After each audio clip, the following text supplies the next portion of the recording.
Bonjour et bienvenue dans ce cours d'introduction de CSS. Si vous êtes ici, c'est que vous avez probablement entendu parler de CSS et souhaitez en savoir plus sur ce langage de style et de présentation pour les sites web. Donc, ne vous inquiétez pas, vous êtes au bon endroit pour ça. Donc, j'ai créé ce cours complet sur le CSS qui vous guidera étape par étape dans l'apprentissage de cette nouvelle compétence. Le CSS est un langage de style pour concevoir des pages web. Il permet de créer des mises en page, de définir des couleurs, des polices et de nombreuses autres fonctionnalités qu'on va voir dans ce cours. Donc, avec ce cours, vous apprendrez tout ce que vous devez savoir pour créer de superbes pages à l'aide de CSS.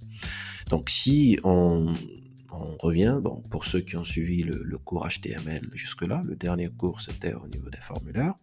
Donc, le formulaire qu'on avait créé, c'était celui-là. Donc, ce formulaire-là, si on le compare au formulaire d'inscription de Facebook, je vais agrandir ça.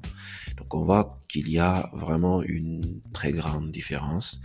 Donc, là, on voit que c'est vraiment beaucoup plus joli, beaucoup plus centré. C'est centré, par exemple. Donc, on voit que les là, on doit remplir, mettre les informations. On voit que c'est vraiment bien délimité. Donc, alors que nous, dans ce que nous on a créé, du coup, c'est pas vraiment joli à voir comme ça parce que pourquoi on a seulement utilisé du HTML, on n'a pas rajouté autre chose.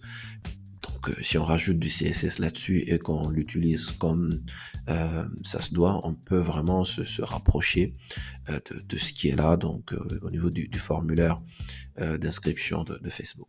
Donc, CSS, ça veut dire quoi? CSS, on a donné un petit peu la définition, mais CSS, ça veut dire Cascading Style Sheet.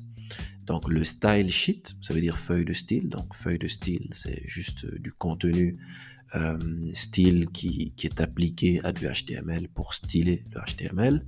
Ça nous permet de donner des backgrounds en couleur, de donner une certaine taille au niveau des polices.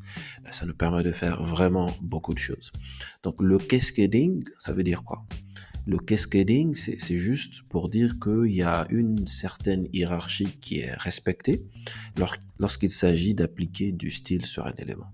Donc, dans notre code, on peut se retrouver avec un élément qui a plusieurs styles appliqués sur lui, mais il y a un style au final qui va prendre le dessus sur tout le reste. Donc, un exemple, c'est quoi? Par exemple, sur cette page, on peut se dire que je veux que tout le texte sur cette page soit en noir, soit écrit en noir. Donc, on peut le faire. Sauf que je veux que le texte Facebook, en particulier, que lui, il soit en bleu. Je veux qu'il soit en bleu. Donc, j'ai dit dans un premier temps que tout le texte à l'intérieur doit être noir. Ça veut dire que même Facebook doit être noir. Dans un deuxième temps, on applique un deuxième style à Facebook pour lui dire que finalement, lui, je veux qu'il soit bleu. Donc, on peut appliquer ce style-là sur l'élément Facebook seulement. Donc, dans ce cas-là, on se retrouve avec Facebook avec deux styles, mais celui qui va prendre le dessus, dans ce cas-là, bien sûr, c'est le deuxième qu'on a appliqué à l'élément Facebook directement. Donc, c'est de là que vient le terme cascading, donc cascading style sheet. Donc, nous, dans ce cours, bien sûr, dans cette vidéo d'introduction, on va voir comment est-ce que, dans un premier temps, on va relier notre CSS à notre HTML pour que quand on met du code CSS, que ça puisse fonctionner sur le HTML qui est là et que le visuel puisse être beaucoup plus présentable.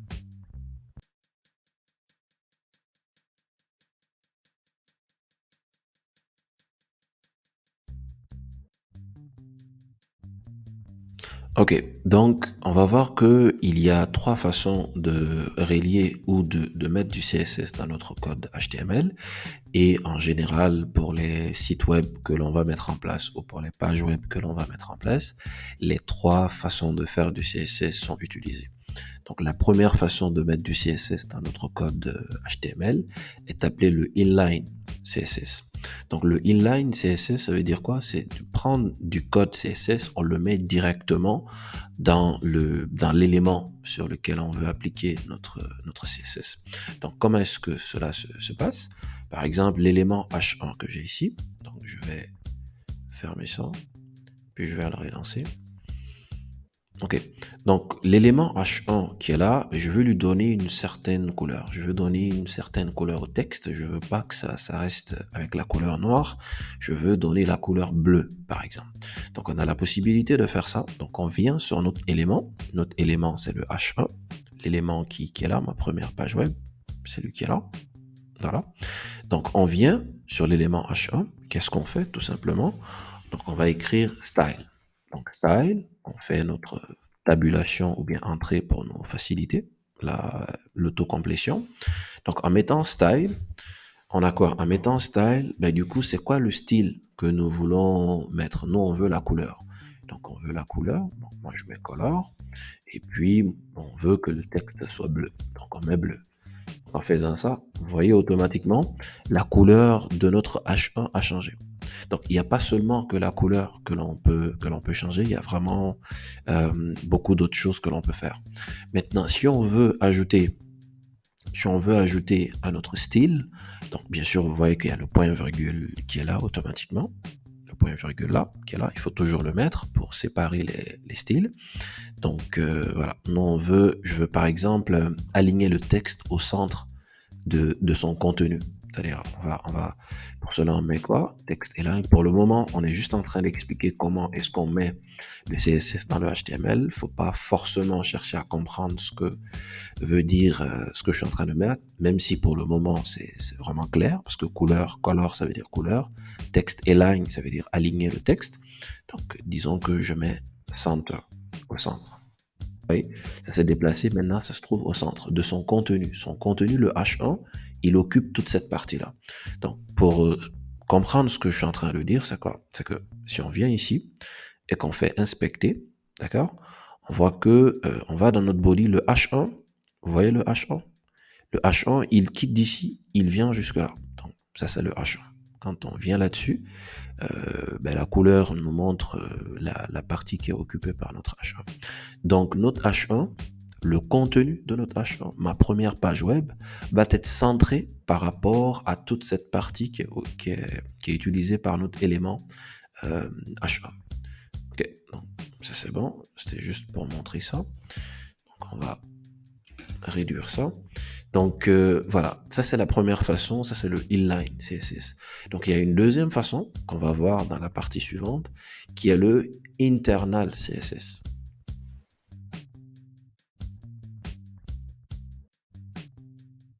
Ok, donc le internal CSS, c'est quoi? Donc le internal CSS, d'abord le inline CSS, comme on a dit, c'est lorsqu'on veut appliquer du style sur un élément en particulier de notre page web.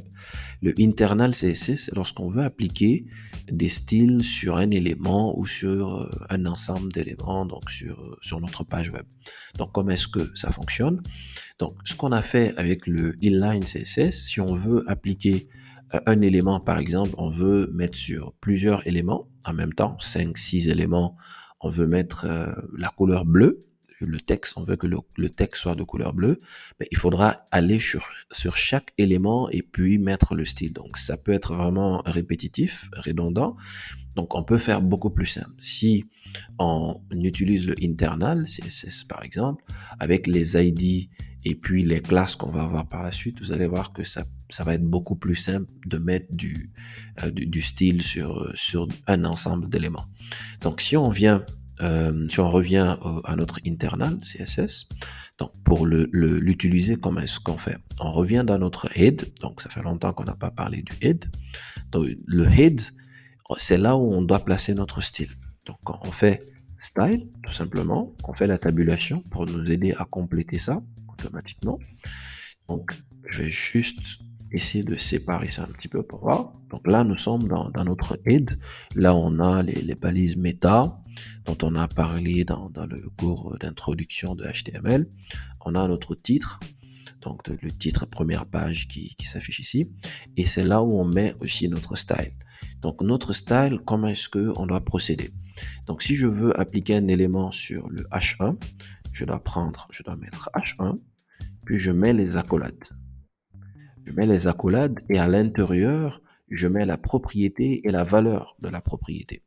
Donc la propriété que nous voulons utiliser, c'est la couleur. Ça, c'est la propriété. Maintenant, la valeur que je veux donner à la couleur, c'est la couleur bleue. Donc, je veux que la couleur de mon H1 soit bleue. Donc, si dans notre page web, on avait plusieurs H2, par exemple, des H2, et qu'au lieu de H1, ici, on met H2, du coup, tous les H2 de notre page vont avoir la couleur bleue, le texte des H2 de notre page. Donc, il faut savoir ça. Alors, donc, on a appliqué la couleur bleue. On peut mettre aussi le texte align, donc texte align, c'est-à-dire aligner du texte au centre. Donc, là, on vient de faire la même chose, sauf que un petit peu différemment. Un petit peu différemment parce que la première chose, c'est sur un élément en particulier. Et là, on peut l'appliquer sur un élément ou jusqu'à plusieurs éléments. Donc, ce qui peut être encore beaucoup plus intéressant, c'est-à-dire si on veut sur notre site, dans notre site web, du coup, on a plusieurs pages web, on veut appliquer des styles sur toutes les pages ou sur plusieurs pages web en même temps. C'est là où on utilise le external CSS.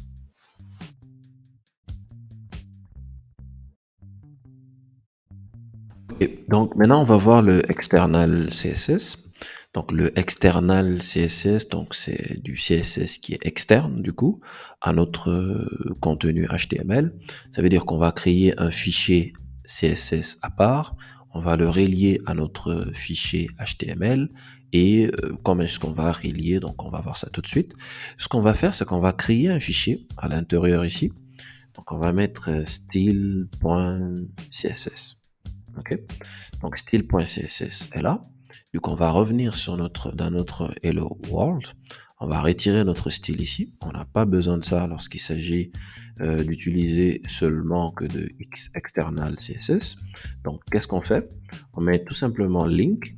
D'accord? On fait link. Ça, c'est pour lier. Donc, du style sheet, bien sûr, du CSS. Et puis, on met l'adresse de notre document, de notre fichier CSS. Donc, notre fichier CSS, pour nous, c'est très simple parce qu'il se trouve dans le même dossier que notre fichier Hello World. Donc, nous, on veut relier le fichier Hello World au fichier style. Maintenant, les styles qu'on va mettre dans le style.css, on va voir tout de suite comment est-ce qu'on les ajoute. Mais les styles qu'on va mettre à l'intérieur, si on veut les ajouter en fait, sur toutes les pages qu'on a ici, il suffira tout simplement de faire le link qu'on met ici. On fait le link qu'on met dans le hello world.html, on le met dans tous les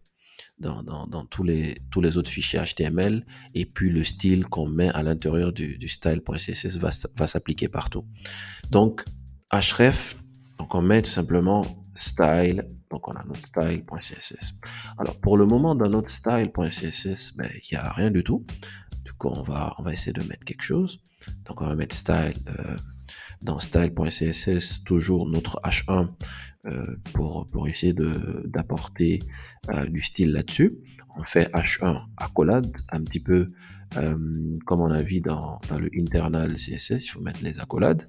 Donc, H1, on a notre couleur qu'on veut mettre. Donc, on veut mettre toujours la couleur bleue ou bien on va mettre la couleur rouge. Je mets red. Okay. Et puis, je veux faire aussi le texte align. Donc, comme ce qu'on a fait depuis le début, je vais mettre center. Voilà.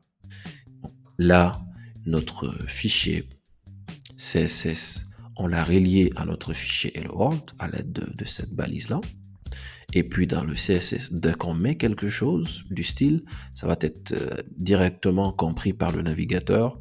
Il va le prendre en compte et puis il va l'afficher comme ce qu'on vient d'avoir ici.